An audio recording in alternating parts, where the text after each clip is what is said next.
Meski Ramadan tahun ini masih diwarnai pandemi COVID-19, semangat berbagi kebaikan di antara warga tidak pudar.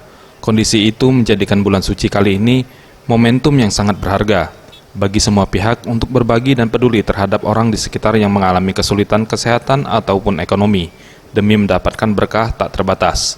Dalam kegiatan ini, ratusan bungkus nasi dibagikan kepada para pengendara yang melintas di Jalan Mayor Zain, Kelurahan Sei Selayur, Kecamatan Kalidoni.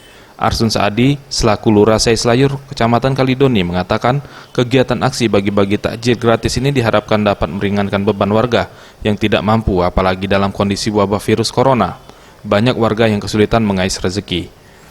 Ini sangat penting sekali karena ini sangat membantu bagi warga-warga yang terdampak ataupun terpapar oleh COVID-19. Cakman warga Sei Selayur mengatakan sangat mengapresiasi kegiatan seperti ini, apalagi di kala masa pandemi di mana sedikit bantuan sangat berarti. Balik mana, Pak? Sini lah, Pak Jaya. Senang Pak dapat ini, Pak? Senang Pak? Senang sekali. Semoga bermanfaat ya bagi yang membutuhkan. Emang Pak Lurah kita nih waktu yang hebat ya. Tim Liputan Sriwijaya TV.